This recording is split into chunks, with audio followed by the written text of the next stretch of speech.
નમસ્કાર, હર મહાદેવ.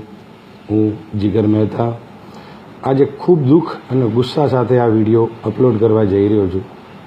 ગઈકાલે મારા દેશના 26 જવાનો શહીદ થયા છત્તીસગઢમાં. એ ગઈકાલ રાતના ન્યૂઝ હતા.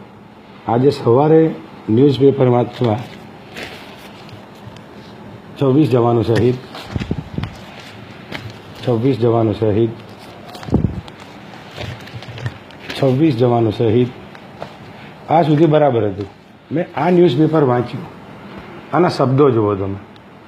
26 જવાનો ફૂંકી માર્યા. મારા દેશના જવાનોને ફૂંકી મારે એ આતંકવાદી હતો?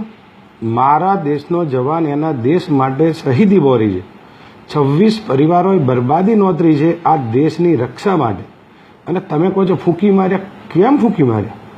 શું તમે સમજવા માંગો છો? તમે અમને સમજાવવા શું માંગો છો? આ કોણ હતા?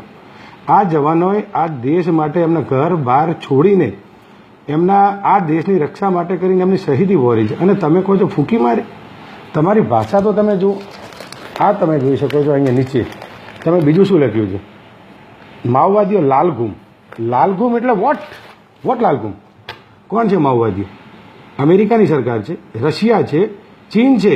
કોણ છે જે અમને બરબાદ કરે? લાલઘૂમ એટલે આ દેશને તમે ધમકી આપવા માંગો છો કે માઓવાદીઓ લાલઘૂમ છે એટલે જોઈ લેશે. ગુજરાત સમાચાર પહેલાં તો મને એ બતાવે કે આ ન્યૂઝ ગુજરાતનું છે કે પાકિસ્તાનનું છે. પાકિસ્તાની ન્યૂઝપેપર પણ આટલા બધા ખુશ ના થાય જેટલા તમે ખુશ થયા છો. તમારી એન્ટી મેન્ટાલિટી બીજેપી સાથે મોદીસિંહ પાસે હોઈ શકે છે, એના લીધે તમે આ દેશ ઉપર કેમ ઘાત કરો છો?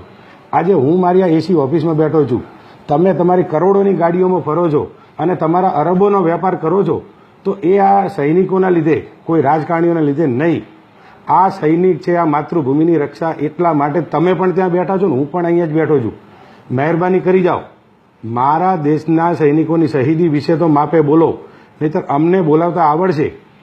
તમને આજે એમ લાગશે કે આ હું અહીંયા એક ઇન્ડસ્ટ્રીલિસ્ટ છું, હું બેઠો છું, પણ હું ગુસ્સાથી સમસમી ઉઠ્યો છું. તમે કઈ જગ્યાએ જઈ રહ્યા છો ને અમને કઈ જગ્યાએ લઈ જવા માગો છો?